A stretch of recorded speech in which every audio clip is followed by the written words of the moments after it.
જીવનમાં કેટલીક બાબતો એવી હોય છે કે જે સાંભળવાથી ન પતે, માત્ર એનો અર્થ સમજવાથી ન પતે, એને વર્તનમાં મૂકવી જોઈએ, અમલમાં મૂકવી જોઈએ. મુક્તાનંદ સ્વામીએ પ્રભાતિયું બનાવ્યું છે ને એમાં એક બહુ સરસ શબ્દ લખ્યો છે. સદગુરુ મુક્તાનંદ સ્વામી, પીધા વિના પ્યાસ ન ભાંગે. સ્વામી એવું બોલ્યા છે કે પીધા વિના પ્યાસ ન ભાંગે, મર પંડ ઉપર ઢોળે પાણી રે. શરીર ઉપર ગમે એટલું પાણી ઢોળવામાં આવે, અરે કદાચ ડૂબકી મારીને પાણીમાં બેસી જઈએ, શરીર ભીનું થાય, પણ અંદરની તરસ ન છીપે. એ તરસ છીપવા માટે તો ફરજિયાત અમારે સંતોને કે તમારે કોઈને પણ જેણે તરસ છીપવાવી છે એણે પાણી પીવું જ પડે. પીવું પડે કે પીવું જ પડે? ફરીથી પીવું પડે કે પીવું જ પડે? કેટલા એમાં સંમત છો કે પીવું જ પડે? ફરજિયાત કે મરજિયાત? ફરજિયાત, પીવું જ પડે. જમવાનું જોવાથી અન્નકોટ બનાવ્યો હોય ને વચ્ચે બેસી જઈએ, એનાથી ભૂખ ન ભાંગે. થાળમાં બધું આઈટમ લઈને હાથમાં રાખીને બેસીએ, ભૂખ ન ભાંગે. એને જોવાથી ભૂખ ન ભાગે, એને સૂંઘવાથી ભૂખ ન ભાગે. જમવું જ પડે. દવાની ગોળી હાથમાં લેવાથી રોગ ન ટળે, એને ગળવી જ પડે. બામ માથું ચડ્યું છે તો બામ હાથમાં લઈને આપણે અહીંયા થથેડો કરી નાખીએ તો માથું ઉતરે કે ન ઉતરે? ના ઉતરે. શું કરવું પડે? એને ઘસીએ છીએ. જોજો, આપણે આયોડેક્સ ઘસીએ છીએ, અને એ ઘસવાથી અંદર એ બામ કે આયોડેક્સ અંદર ઉતરે તો એની અસર ચાલુ થાય. બરાબર છે? એવું જ આજે આપણે સમજવાનું છે. અત્યારે આપણે આ જ્ઞાનરૂપી જળમાં વચ્ચે બેઠા છીએ, એટલેથી નહીં પતે, પીવું પડશે. વાત સાંભળવાથી મહારાજ રાજી માત્ર નથી થતા. એ વાત આપણું જ્યારે વર્તન બને, વાત વર્તન બને, ત્યારે મહારાજ રાજી થાય છે. સ્વામિનારાયણ ભગવાન શ્રીજી મહારાજ વર્તનના આગ્રહી હતા, અને આજે પણ એમના મોટા પુરુષ કે સંતો હંમેશા વર્તનના આગ્રહી હોય. શ્રીજી મહારાજે આના અનુસંધાનમાં વચનામૃતમાં પ્રથમનું 18મું વચનામૃત મહારાજે બહુ સ્પષ્ટ વાત કરી છે. મહારાજ કે 4 વેદ, 6 શાસ્ત્ર, 18 પુરાણ, ભારતાદિક ઇતિહાસ, જગતભરના શાસ્ત્રો વાંચવે કરીને, એના અર્થને સમજવે કરીને, એને જાણવે કરીને, અરે બીજાને સમજાવે કરીને પણ મુક્ત થવાતું નથી. એ પ્રમાણે વર્તવે કરીને જ મુક્ત થવાય છે. મુક્ત થવું એટલે માયાથી મુકાઈ જવું અને ભગવાનની સાથે જોડાવું, એને મુક્ત થયા કહેવાય. એ ક્યારે થાય? તો સાંભળવાથી ન થાય, વાંચવાથી ન થાય, એને વર્તવાથી થાય છે. આજે આપણે એવી જ વર્તનની થોડીક વાત કહેવી છે કે જેમાં આપણી કંઈક કચાશ રહી જતી હોય તો અવશ્ય ટાળવાનો પ્રયત્ન કરજો, એવી 2 હાથ જોડીને વિનંતી કરું છું. અને તો ટળાશે, એ તો ટાળવાનો પ્રયત્ન થશે. તો આપણે બધા નાના હતા ત્યારે ખાસ કરીને તમે બધાએ આવો અનુભવ કર્યો હશે કે જ્યારે ઘરમાં ઘઉં ભર્યા હોય 12 મહિનાના, પણ જ્યારે દળાવવાના હોય ને ત્યારે થાળીમાં લઈને વીણીએ છીએ આપણે, ખબર છે? બધા મોટા ભાગના વીણ્યા હશે નાનપણમાં. હવે જ્યારે વીણવા બેસીએ, થાળીમાં 4 જણા જોડે જોડે વીણવા બેઠા હોય, કાંકરા વીણવા, ત્યારે દરેક વીણતા વીણતા કોની થાળીમાં ધ્યાન રાખે? પોતાની. અને શું કરવાનું? સહેજ પણ કાંકરો આવી જાય એટલે તરત બાજુ મૂકી દઈએ છીએ, બહાર કાઢી નાખીએ. બરાબર છે? કંઈક ધનેરું આવી ગયું, કંઈક જીવાત આવી ગઈ, કંઈક ઈયળ આવી ગઈ, તો એમાં તો સહેજે વાર ના કરાય. સહેજ આવે એટલે તરત જ આમ ફટ દઈને બહાર મૂકી દેવાનું હોય. તો અત્યારે પણ આપણે કંઈક વીણવા બેઠા છીએ. શું? તો આપણી કસરો, આપણી ખોટ, આપણી ક્ષતિ ત્રુટિ, આપણામાં કંઈ રહી જતી હોય તો એને અત્યારે આપણે બધા વીણવા બેઠા છીએ. કોની ખોટ કાઢવાની? કોની થાળીમાં કાંકરો જોવાનું ધ્યાન રાખવાનું? આપણી. બીજાની થાળીમાં કાંકરો રહી ગયો કે આવ્યો કે ન આવ્યો એ જોવાની આપણે જરૂર નથી. આપણે આપણી થાળીમાં જોતા રહો. આપણી થાળી એટલે આપણું જીવન, કે આપણામાં ક્યાં કસર છે, અને એને જીવાતની જેમ, કાંકરાની જેમ સે ટપ દઈને બહાર મૂકી દેજો, છોડી દેજો, ટાળજો. એ વર્તનમાં આવ્યું કહેવાશે, અને તો મહારાજના રાજીપાના પાત્ર થવાશે. પહેલા મુક્તો અત્યારે આપણને જેમ સ્મશાનમાં જઈએ અને જેમ સામે અંધકાળ દેખાય, કોકનો અગ્નિ સંસ્કાર કરતા હોય ને ત્યારે આપણને એક વિચાર આવે કે એક દાડો આપણો આવો આવવાનો છે, એવો વિચાર આવે.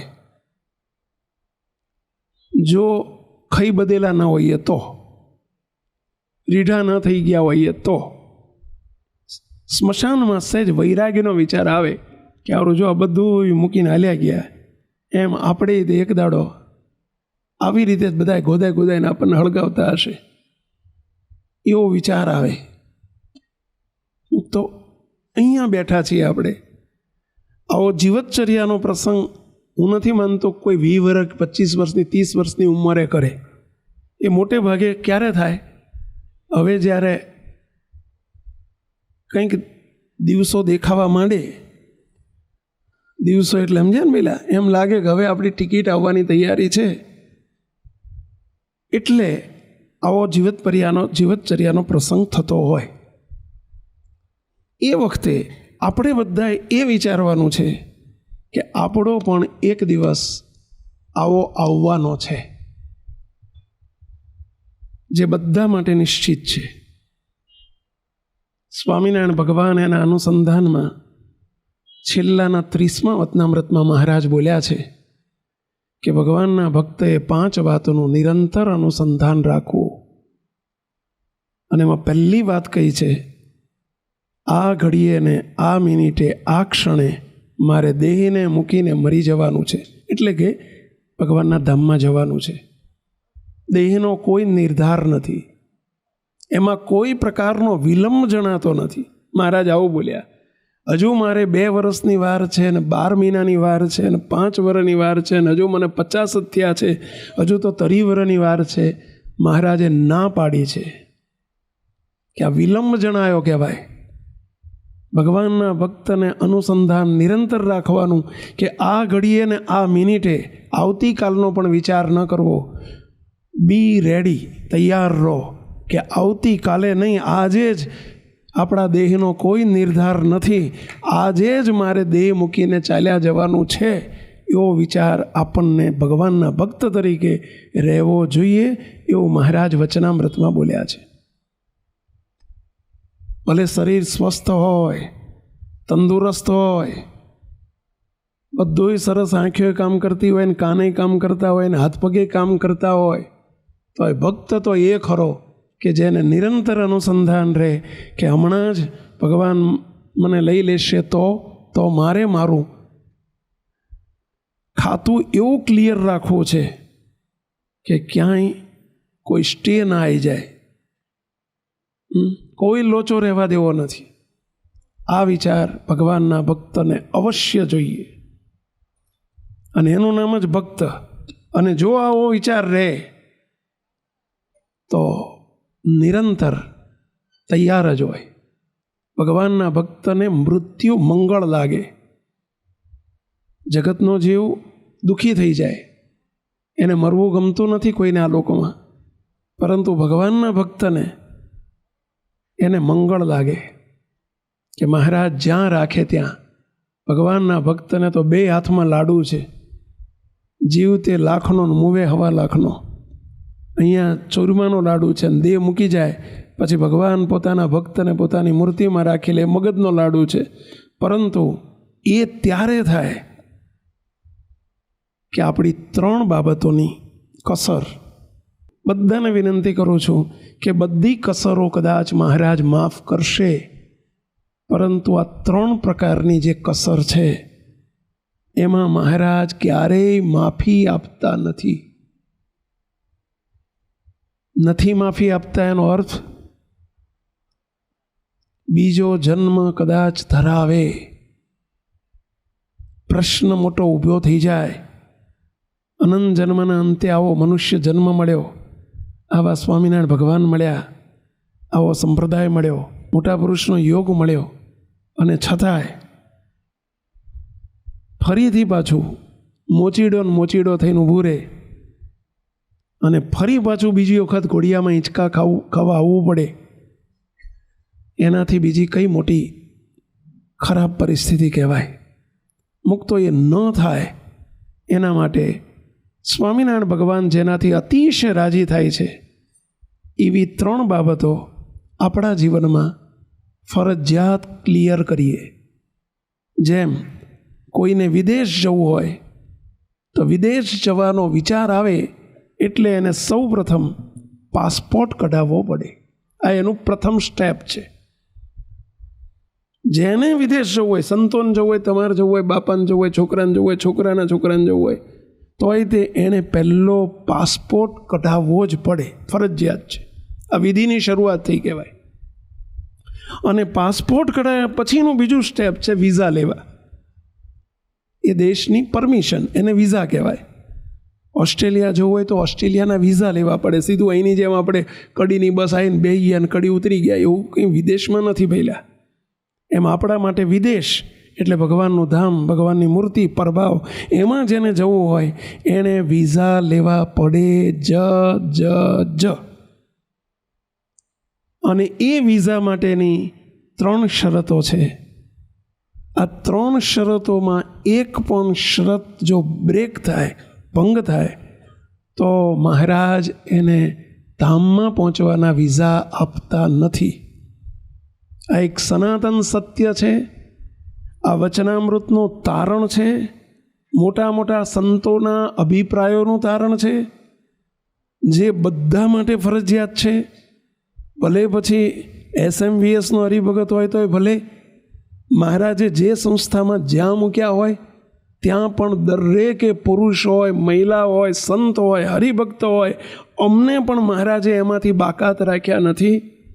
સંતોએ કે હરિભક્તોએ પણ આ 3 વાતનું, 3 શરતોનું પાલન કરવું ફરજિયાત છે. જો ભગવાનના ધામના, મૂર્તિના સુખના વિઝા જોતા હોય તો આને આ જન્મે છેલ્લો જન્મ કરીને ભગવાનના સુખે સુખિયા થવું હોય એણે આ 3 શરતો ફરજિયાત છે. એ શરતો આપણામાં કંઈક કસર હોય તો મુક્તો નિવારજો, ટાળજો. તટસ્થ ભાવે આ વાત સાંભળજો, ગંભીરતાથી આ વાતની નોંધ લેજો, એવી બધા મુક્તોને વિનંતી કરું છું. જે ફરજિયાત છે કરવું જ પડે. કેટલીક વસ્તુ મરજિયાત હોય, ન કરો તો ચાલે, પણ ફરજિયાત છે કરવું જ પડે. ઘરની અંદર તમે જુઓ તો ફર્નિચર વધુ ઓછું લાવો ને મરજિયાત છે. બંગલો કર્યો ને કદાચ વેત ઓછો છે ને કદાચ મોડું કરો 12 મહિના 2 વર્ષ ફર્નિચરનું, હાલે? ચાલે કે ના ચાલે? પહેલાં ચાલે. પરંતુ તમે એમ કહો 12 મહિના પછી નળ મૂકીશું, એ ના ચાલે. એમ કહો કે આપણે અઠવાડિયા પછી 15 દાડા પછી ચલો વોશરૂમ તૈયાર કરશું, વોશરૂમ એટલે સંડાસ બાથરૂમ તૈયાર કરશું, ના ચાલે, એ પહેલે દાડે જોઈએ. ફર્નિચરમાં 2 વર્ષ ચાલે ને 5 વર્ષ ચાલે. ઘરમાં એસી નહીં હોય તો એ મરજિયાત છે, ચાલશે. પરંતુ જે અમુક કમ્પલસરી ફરજિયાત જોઈએ એ તો જોઈએ જ. એમ આમાં પણ જેને ભગવાનની મૂર્તિનું સુખ જોતું હોય, જેણે ભગવાનના ધામમાં જવું હોય, પછી અમે કે તમે જેને જવું હોય, જેને એને રાજી કરવા હોય, અત્યંત રાજી કરવા હોય, એણે આ 3 શરતનું પાલન ફરજિયાત કરવું પડે તો જ વિઝા આવે. જેમ સ્ટુડન્ટ વિઝા ઉપર જેને વિદેશ જવું હોય એણે IELTSની પરીક્ષા આપવી જ પડે છે. અને એમાં 4 સબ્જેક્ટ હોય છે: speaking, hearing, reading and writing. આ 4માં એણે જે બેન્ડ નક્કી થયા હોય, 6 કે 6.5 કે 7, એ ફરજિયાત લાવવા પડે. સાચું છે? એમ આમાં પણ આ 3માં પૂરેપૂરા બેન્ડ લાવવા પડે, ચાલે નહીં. પહેલું જ શરત, જેને ભગવાનની મૂર્તિનું સુખ જોતું હોય એની પહેલી શરત, જેની પાસે જવું છે એની ઓળખાણ.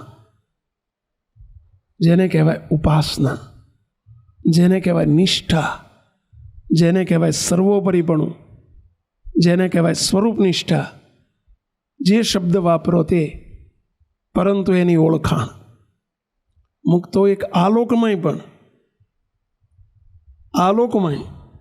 તમારે દીકરી આપવી હોય તો પહેલાં તમે શું કરો છો? સામે ઓળખો છો. સાચી વાત છે? કોણ છે, કેવા છે, ક્યાંના છે, શું કરે છે, કમાય છે કે નથી કમાતા, બધું જુઓ છો. આ ઓળખાણ કહેવાય.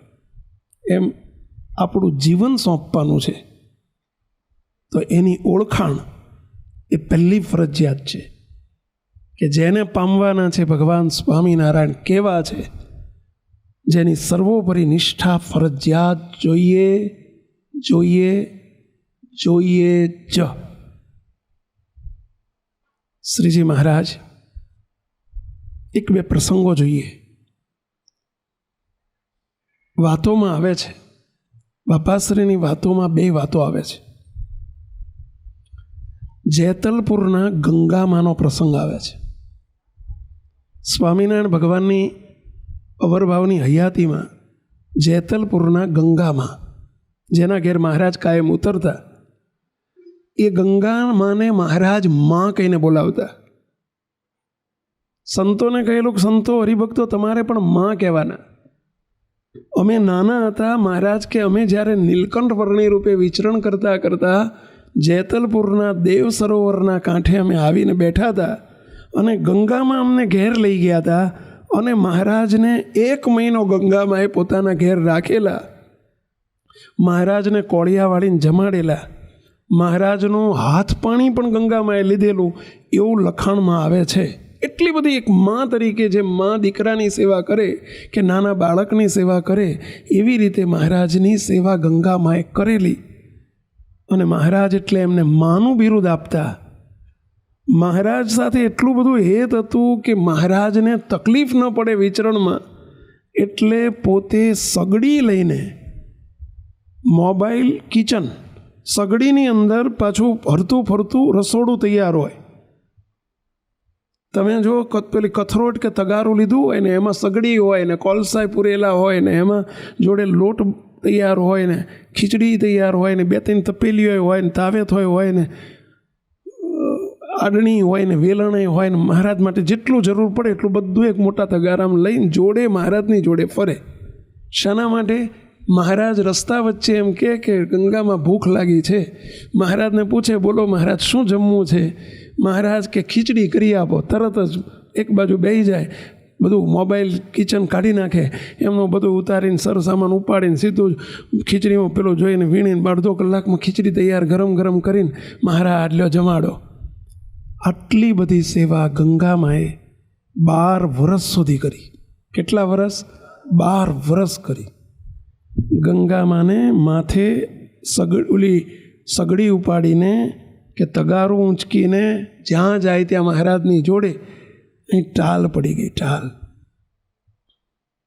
કેટલી સેવા કરી 12 વર્ષ સુધી. એક દિવસ શ્રીજી મહારાજે પ્રશ્ન પૂછ્યો, ગંગામાં. મહારાજે જાણ્યું કે હવે ગંગામાને મારે વિઝા આપવા છે, તો વિઝા આપતા પહેલાં સેવાથી વિઝા નહીં મળે, 3 ટાઇટલ ક્લિયર જોઈશે. તો મારે ગંગામાને હવે મારે 3 શરતો જે ફરજિયાત છે એ કરાવવી પડશે. એટલે મહારાજ પૂછે છે, ગંગામાં તમે અમારી જોડે ને જોડે 12 વર્ષથી ફરો છો ને આટલી બધી સેવા કરો છો, પણ મારે તમને એક પ્રશ્ન પૂછવો છે. ગંગામાં તમે અમને ઓળખો છો? શું પ્રશ્ન પૂછ્યો?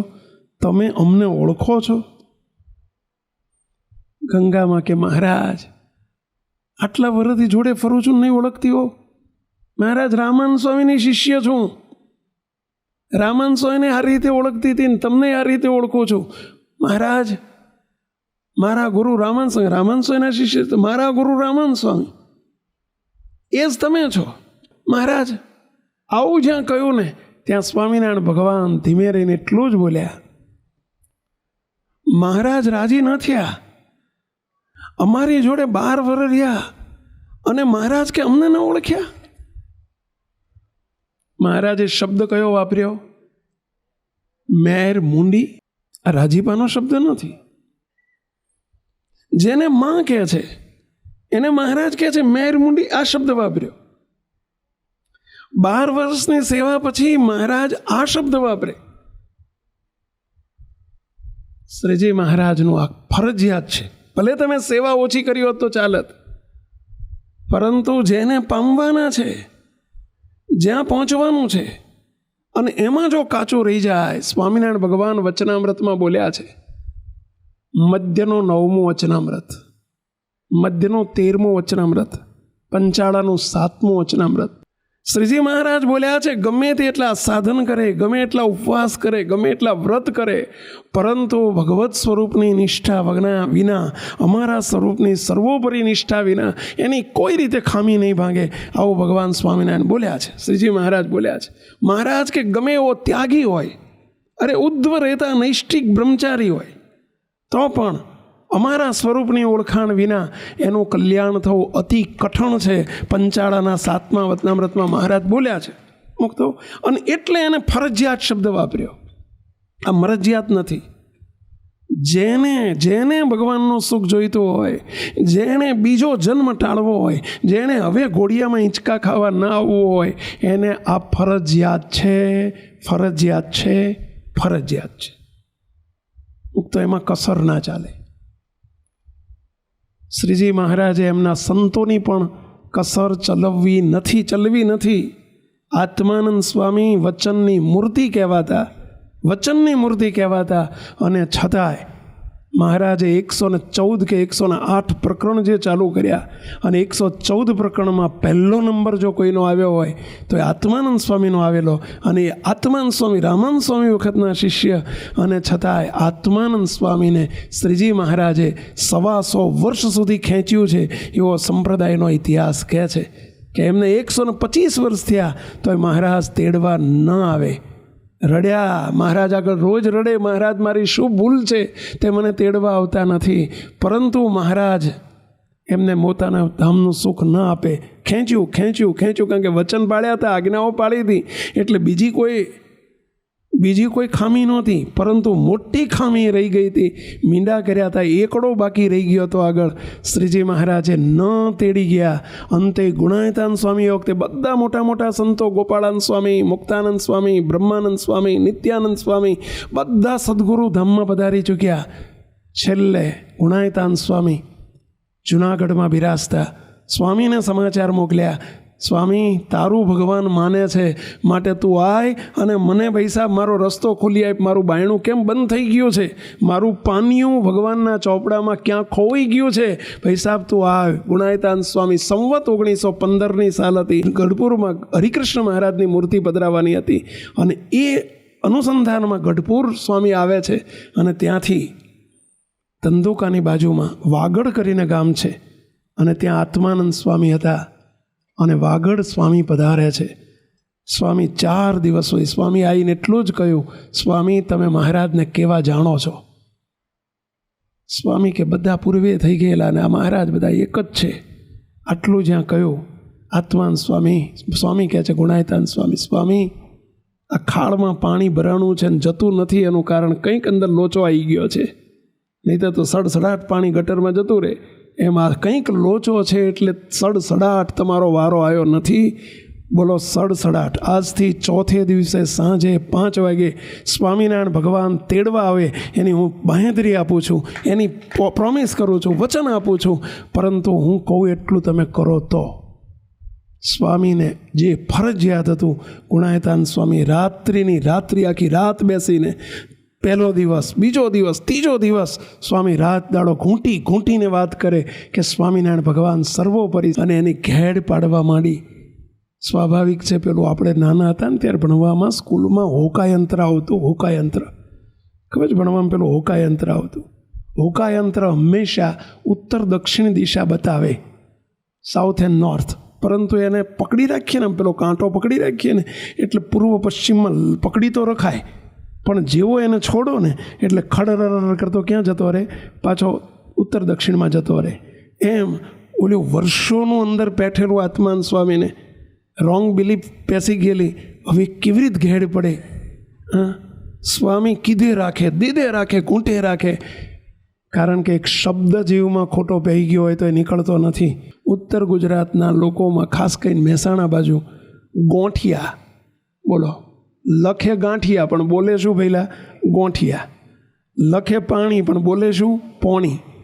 એક શબ્દ. પછી અમેરિકામાં રહ્યા હતા ને તોય તે બોલો વર્ષોથી મહેસાણા છોડીને અમેરિકા ગયા હોય તોય અમે જોયું છે ત્યાં બોલો પોણી જ કરે. ચોં જવું છે આ જ બોલતા હોય. વિદેશમાં અમે આવા જોયા છે, વર્ષોથી ત્યાં તરી વરસ થઈ ગયા હોય, કારણ કે અંદર પેથેલો ખોટો શબ્દ એને બદલી નથી શકાતો, અઘરો પડે છે. તો વર્ષોથી પહી ગયેલી નિષ્ઠાની વાત જો ખોટી પેસી ગઈ હોય એ નીકળવીને સીધું પડવું બહુ અઘરું હોય છે. અને એમાં મુક્તો શ્રીજી મહારાજ બોલ્યા છે વચનામૃતમાં, સત્સંગ થતાં જેવું અંગ બંધાઈ જાય એવું કાયમ રહે છે. આ શર્ટ તમે પહેર્યું છે, શર્ટનું પહેલું બટન જ જો ખોટું વખાઈ જાય તો ઠેઠ સુધી નીચે પછી ખોટું જ હાલે. જોજો તમે, બીજું ખોટું હાલે ને ત્રીજું ખોટું હાલે, ઠેઠ સુધી ખોટું હાલે. સમજ્યા? પહેલું ખોટું વખાઈ ગયું ને એટલે એમ સત્સંગમાં આવતા જે ખોટું થઈ ગયું હોય ને સમજાઈ ગયું હોય પછી એને સાચું કરવું બહુ અઘરું પડે.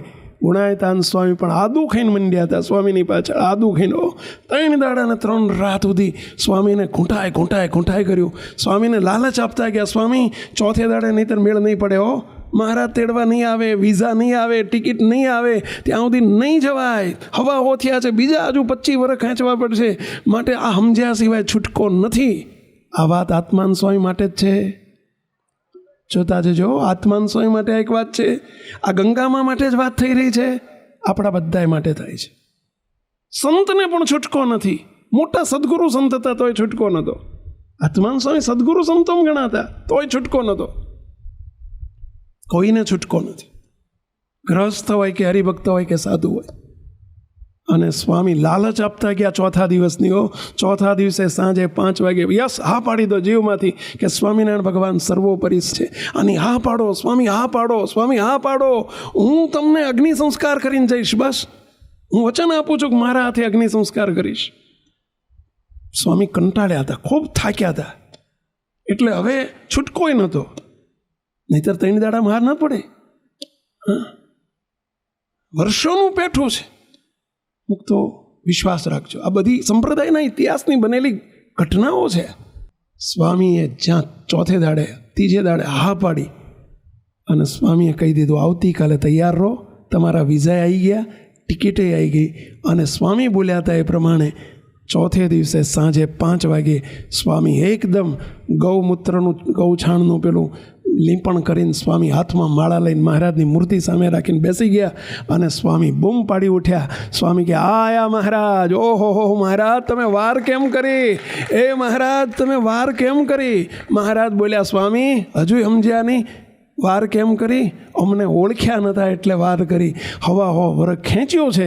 અને મહારાજે 5ના ટકોરે સ્વામીને જેમ માખણમાંથી મોંવળો ખેંચી લે એમ એમના ચૈતન્યને પોતાની મૂર્તિમાં ખેંચી લીધો. આટલી કસર રહી ગઈ હતી મુક્તો, આપણે રહેવા દેવી નથી.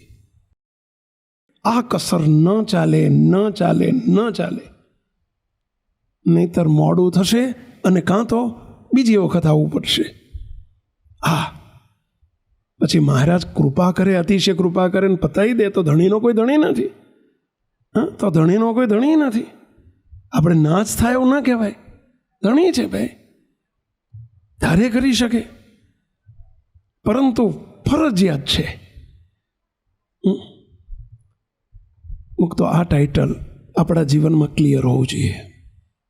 બીજી વાત, મુક્તો બહુ જ કદાચ આ પહેલી વાત કરી એ ઘણાને ક્લિયર હશે જ, પરંતુ હવે જે બે વાત આવે છે એમાં દરેકને લાગુ પાડજો. વાત પોતા ઉપર લેજો. તમે સંસારમાં છો, વ્યવહારમાં છો, અને એમાં રહીને આ ક્લિયર કરવું અઘરું છે, પરંતુ ફરજિયાત છે. ફરજિયાત છે. વચનામૃતના આધારે આ વાત સહેજ કહેવી છે. સ્વામિનારાયણ સંપ્રદાયનો મુખ્ય ગ્રંથ વચનામૃત છે, જેના શ્રીજી મહારાજનું આ વચનામૃત, એના આધારે જે ફરજિયાત 3 મુદ્દા જોઈએ એમાંનો બીજો મુદ્દો શ્રીજી મહારાજના વચનાનુસારે આપણે જરા લઈએ છીએ. એકાગ્રતાથી સાંભળજો. સ્વામિનારાયણ અરે વચનામૃત છે છેલ્લા પ્રકરણનું 17મું વચનામૃત, અંત્યનું 17મું વચનામૃત. સ્વામિનારાયણ અરે શ્રીજી મહારાજ શું બોલ્યા છે? શાસ્ત્રમાં જેવું ભરતજીનું આખ્યાન, એવી તો કોઈ કથા ચમત્કારી નથી. કેમ જે ભરતજી તો ઋષભદેવ ભગવાનના પુત્ર હતા ને ભગવાનને અર્થે સમગ્ર પૃથ્વીનું રાજ ત્યાગ કરીને વનમાં ગયા હતા, અને ત્યાં ભગવાનનું ભજન કરતા થકા પણ મૃગલીના બચ્ચાને વિશે પોતાને હેત થયું. ત્યારે તે મૃગને આકારે પોતાના મનની વૃત્તિ થઈ ગઈ. પછી એવા મોટા હતા, ભગવાનના પુત્ર હતા, એવા મોટા હતા, તો પણ તે પાપે કરીને એમને મૃગનો અવતાર આવ્યો. શબ્દ કયો વાપર્યો? તે પાપે કરીને. બહુ મોટો પ્રશ્ન ઊભો થાય. ભરતજીએ મૃગલીના બચ્ચાને માર્યું નહોતું, પાડ્યું હતું. માર્યું એનું પાપ લાગે, બરાબર છે. કોઈને મારે, જીવજંતુ મારે અથવા મૃગલીનું બચ્ચું માર્યું હોય તો એનું પાપ લાગે. પણ ભરતજીએ શું પાપ કર્યું હતું? તો અહીંયા મહારાજ એમ બોલ્યા છે કે એ પાપે કરીને મૃગલીના બચ્ચાને માર્યું નહોતું. તપ કરતા હતા એકાગ્રચિતે ગંદકી નદીના કિનારે, અને શિકાર કરવા નીકળ્યો છે. મૃગલીનું બચ્ચું જોઈને પાછળ પારધી પડ્યો છે. મૃગલીનું બચ્ચું જીવ લઈને, મૃગલી જીવ લઈને નાઠી છે. મૃગલી સગર્ભા હતી, જીવ લઈને નાઠી છે. ને જ્યાં વચ્ચે નદી આવી, જીવ બચાવવા માટે એણે સાહસ કર્યું, એકદમ કૂદકો માર્યો. એટલો મોટો પટ નહોતો, પણ એણે કૂદકો માર્યો, અને જ્યાં કૂદકો મારવા ગઈ ત્યાં એના ઉદરમાંથી બચ્ચું સ્ત્રવી પડ્યું. સગર્ભા હતી એટલે બચ્ચું સ્ત્રવી પડ્યું. જળમાં, પાણીમાં, નદીમાં બચ્ચું તરફડિયા મારવા માંડ્યું. તણાતું હતું, પાણી વહેતું પાણી હતું, એટલે પાણીના પ્રવાહમાં પેલું બચ્ચું તણાવવા માંડ્યું. આ દ્રશ્ય, મૃગલી પેલી બાજુ પડી, અને પડતાની સાથે જ જય સ્વામિનારાયણ, એનો દેહ પડી ગયો. હવે બચ્ચું નિરાધાર થઈ ગયું કહેવાય. બચ્ચું જીવતું હતું, નિરાધાર થઈ ગયું છે. ભરતજી આ જુએ છે. સ્વાભાવિક છે, કોઈ પણ વ્યક્તિ હોય, માનવતાની દ્રષ્ટિએ પણ કરુણા અને દયા દરેકને આવે. ભરતજી તપને બાજુમાં મૂકીને એક પગે ઊભા રહીને તપ કરતા હતા. તપશ્ચર્યાને બાજુમાં મૂકીને એકદમ એમણે ઝંપલાવી દીધું. તરતા આવડતું હતું, નદીમાં ઝંપલાવ્યું, બચ્ચાને પકડી લીધું, તેડી લીધું, સાફ કર્યું, બહાર લાવ્યા. ભરતજીને દયાએ કરીને વિચાર આવ્યો, એની મા મરી ગઈ છે, મૃગલી મરી ગઈ છે, ધામમાં ગઈ છે, આ બચ્ચું બિચારું નિરાધાર થઈ ગયું છે, એનું કોણ? ભરતજી પોતાના આશ્રમમાં લઈ જાય છે, એને પાળે છે, પોષે છે, ખવડાવે છે, નવડાવે છે, પીવડાવે છે. એની જે જે સેવા રોજ સવારથી સાંજ કરવી પડે ભરતજી એની સેવા કરે છે. અને એ સેવા કરતાં કરતાં એમાં હેત થઈ ગયું અને મારું બચ્ચું મારું બચ્ચું મારું બચ્ચું મારું બચ્ચું કરી નાખ્યું. એ બચ્ચામાં હેત રહી ગયું અને એક દિવસ બચ્ચું મોટું થયું જતું રહ્યું. અને હેતે કરીને એમને અંદર બચ્ચામાં એટલું મમત્વ થઈ ગયું અને મારું બચ્ચું કરતાં કરતાં દેહ પડી ગયો. કોનો? ભરતજીનો દેહ પડી ગયો. મહારાજ અહીં આ કહેવા માંગે છે, તો બચ્ચાને પાળ્યું હતું, માર્યું નહોતું. શું વાંક એમનો કે એ પાપે કરીને એમને જન્મ ધરવો પડ્યો? એ પાપ છે લ્યા. કોઈને પાળવું એ પાપ છે? મહારાજ એવો શબ્દ બોલ્યા છે, એ પાપે કરીને જન્મ ધરવો પડ્યો. મારવું એ પાપ છે, પાળવું એ પાપ નથી, પરંતુ એમાં હેત કરવું ને એ પાપ છે. મહારાજ અહીંયા મૃગલીના બચ્ચાની વાત કરે છે. શ્રીજી મહારાજ આગળ બોલ્યા છે, માટે અનંત પ્રકારના પાપ છે. બરાબર ધ્યાનથી સાંભળજો આ શબ્દો. હવે હવે હવે ભરતજીનું આખ્યાન પૂરું થઈ ગયું, ભરતજીનો પ્રસંગ પૂરો થઈ ગયો. આપણી થાળીમાં જીવાત આવે એ જોવાનું. એ કાંકરો જોજો, આપણી થાળી સામું નજર કરજો.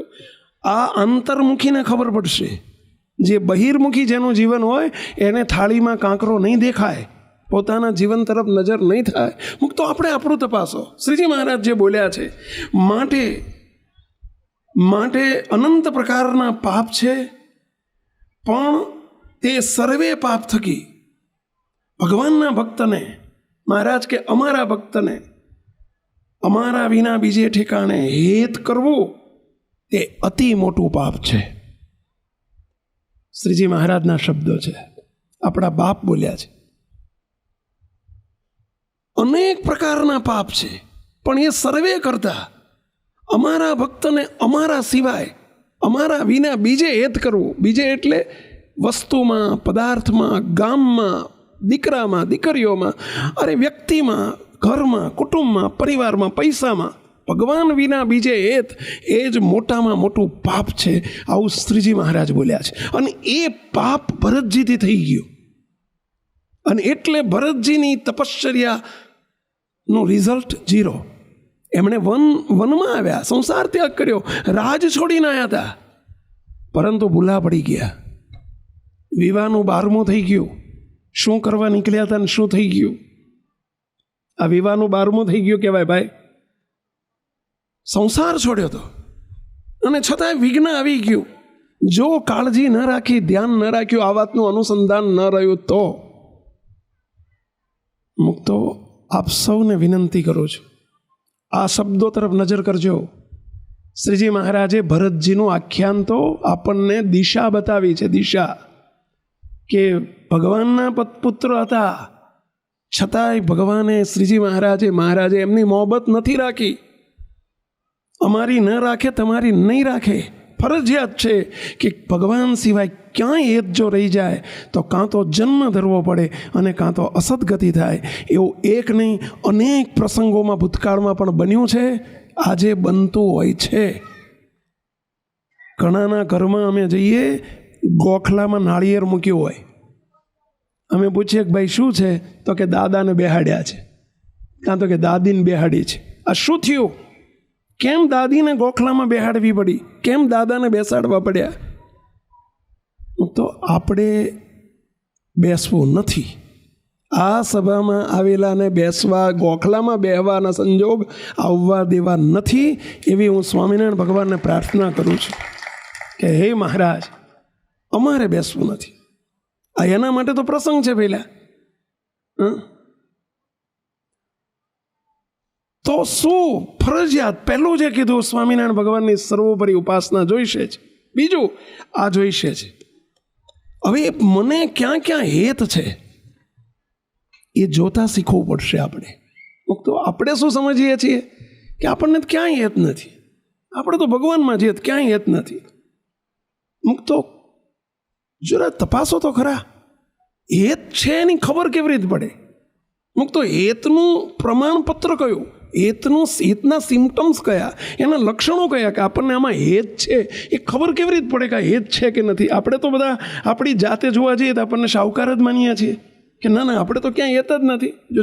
જો આપણી અંતરદ્રષ્ટિ કરવાની ટેવ નહીં હોય તો ના પડે. પરંતુ હેતની વ્યાખ્યા કરવી હોય તો એક જ લીટીમાં થાય, જે સાંભળે એ હેત, જે સહેજે સહેજે સાંભળ્યા કરે એ જ હેત. તમને એક પ્રશ્ન પૂછું, તમને જેને કારેલાનું શાક ભાવતું જ ના હોય એને બોલો જિંદગીમાં સપનામાં કોઈ દાડો કારેલાનું શાક આવે? એને સાંભળે કોઈ દાડો? એ નથી સાંભળતું એનું કારણ કે એમાં હેત નથી. પણ જો ભીંડાનું શાક સાંભળ્યા કરે છે તો સમજી લેવું છે એમાં હેત છે. સ્વામિનારાયણના સત્સંગીને કાંદા લસણ બોલો, એ લારી આગળથી નીકળે ને ઓલો એમ બોલતો હોય, બૂમો પાડતો હોય, મફત મફત મફત એમ બૂમ પાડતો હોય, તોય બોલો એની બાજુ જોવાનું મને ના થાય. એનો અર્થ કે એને હેત નથી. અને જે ટંકે ટંકે ટટકાડતો હોય એને સાંભળે, બોલો સ્વાભાવિક છે, એ સાંભળે છે એ જ હેત. જે ચા કોફી જેને જિંદગીમાં પીધી જ નથી એને કોઈ દાડો સાંભળે ચા? સવારે ના સાંભળે, 3 વાગે ના સાંભળે, બપોરે ના સાંભળે. અને જેને હેત છે, જેને એને બોલો 2 વાગે, 2:30 વાગે, 3 વાગે બપોરે એટલે એને માથું ચડવાનું ચાલુ થઈ જાય, એ સાંભળે છે એ જ હેત. સાચી વાત છે, સાંભળે છે એ જ હેત. જે સાંભળે હેત. યાદ કરો, જરા વિચારજો. મુક્તો આ વાતને સાંભળવામાં ન રાખશો. આપણે આ વાતને સહેજ પણ એવોઇડ ના કરતા પ્લીઝ વિનંતી કરું છું. આ ટાઇટલ ક્લિયરની વાત ચાલી રહી છે. આપણે બીજી વખત ઘોડિયામાં આવવું નથી, આપણે ગોખલામાં બેવું નથી. આપણે છેલ્લો જન્મ કરીને ભગવાનની મૂર્તિના સુખે સુખિયા આને આ જન્મે થવું છે, એવા સંકલ્પ સાથે અમે પણ આ વાત કરીએ છીએ. તમે પણ જો એવો સંકલ્પ રાખશો તો આ વાતને ગંભીરતાથી નોંધ લેવાશે.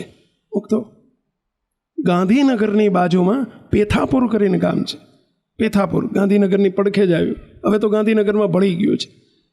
પેથાપુરના વર્ષા ખેર હતા, રજપૂત હરિભગત હતા. વર્ષા ખેર બહુ જ મહારાજની નિષ્ઠા પાકી હતી. માનુભાવન સ્વામી સાથે હેત હતું, માનુભાવન સ્વામી જોડે હેત હતું.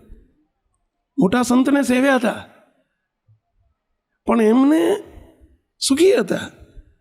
એમને એક જ દીકરી હતી, દીકરો નહોતો. એક જ દીકરી, સંતાનમાં ભગવાને એક દીકરી જ આપેલી. દીકરીને પરણાવી, મોટી કરી, પરણાવી, સાસરે મોકલી. હવે 2 માણા ભગવાન ભજે. વર્ષા ખેરને અંતરમાં ધીમે ધીમે દુઃખ વધતું ગયું. જેમ જેમ ઉંમર વધતી ગઈ એમ દીકરીને સાસરે ગયા એને 10 વર્ષ થયા, 15 વર્ષ થયા, પણ દીકરીને કોઈ દીકરાનો જન્મ જ ન થયો. દીકરીને દીકરો નહીં. હવે એમને આ વાત અંદર ખૂચ્યા કરે અને એનું મનન થયા કરે, સાંભળ્યા કરે. અરે મારે તો દીકરો નહીં, મારી દીકરીને દીકરો નહીં. અરે મારે તો દીકરો નહીં, દીકરીને દીકરો નહીં. આ મનન ચાલ્યું. આ હેત, જે સાંભળે એ હેત. જો ભગવાન સાંભળે છે તો ભગવાનમાં હેત છે.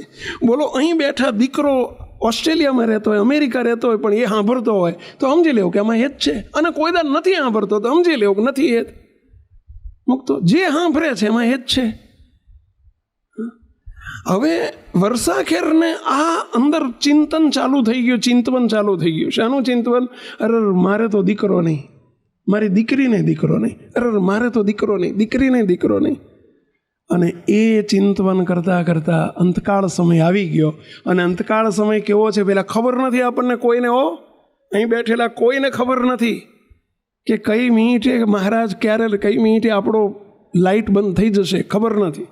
ઇંગ્લિશમાં એટલે કહેવત મોટા ફિલોસોફરો કહેતા, a death is the uncertainly certain. The death is the uncertainly certain. મૃત્યુ અનિશ્ચિત છે અને છતાં નિશ્ચિત છે. અનિશ્ચિત છે. સાચી વાત છે આ પેલા. ચલો આમાંથી કોઈને ખબર હોય તો આંગળી ઊંચી કરજો કે આપણે 2 દિવસ પછી જવાનું છે. ખબર છે કોઈને? મુક્તો અને જવાની ખબર પડે તો આપણે જઈએ એવા જ. બોલો અંતેજી આ તો બોચી ચાલીને ભગવાન લઈ જાય, આપણું હાલતું નથી. આપણું હાલતું નથી એટલે, બાકી મરવું કોઈને ગમતું નથી. આ વિડીયો જો આપને પસંદ આવ્યો હોય તો તેને લાઈક કરો અને શેર કરો. અને હા, આવા જ લેટેસ્ટ વિડીયો મેળવવા માટે SMVS કથા ચેનલને સબસ્ક્રાઇબ કરવાનું અને બેલ આઇકોન પર ક્લિક કરવાનું ન ભૂલતા હો.